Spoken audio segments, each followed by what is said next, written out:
Unfortunately, across Australia, there's a range of erosion gullies that are occurring within the rural landscape, and it's important to try to restore those areas back to more of a natural function. And by restoring them, what you do is you rehydrate the landscape. You enable to be much more productive, both from an agricultural point of view, but also from a biodiversity conservation point of view.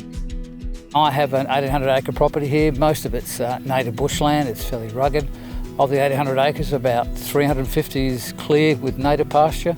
We have mainly highland cattle, and we have llamas that we hopefully will develop a llama packing business. We were lucky enough to be offered some funding to do some erosion control work. So we've got about 300 metres here of small gully erosion that's pretty well just starting up. It's not bad erosion by any means, but there's the telltale signs of head cuts that will eventually form gully erosion if some interventions aren't undertaken. We specialise in environmental rehabilitation. We're here for the ACT NRM to use this job as a bit of a showpiece or an introduction to some landowners that may be interested in undertaking some erosion control.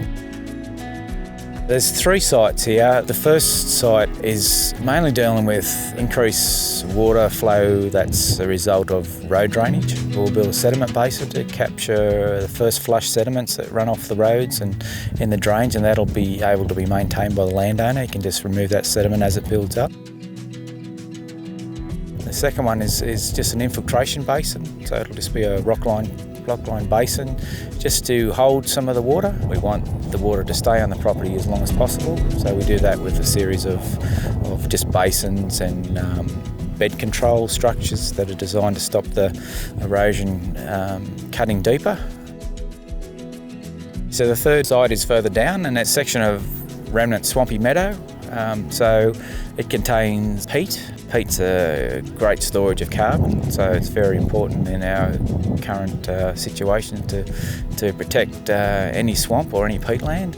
I'm interested in seeing how the vegetation recovers in these gullies that have just been rehabilitated, and seeing how that's going to improve our pastures around the area.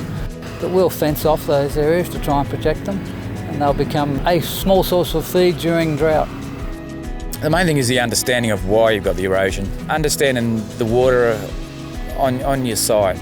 You've got to get out in the rain and see where it comes from.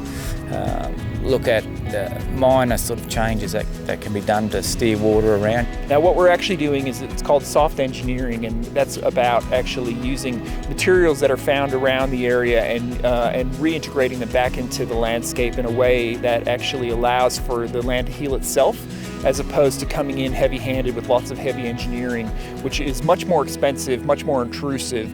ACT NRM exists to work with community and to try to bridge between the private landholders, or in this case the rural leaseholders, and the government. So by working together we can actually get an outcome that improves both situations.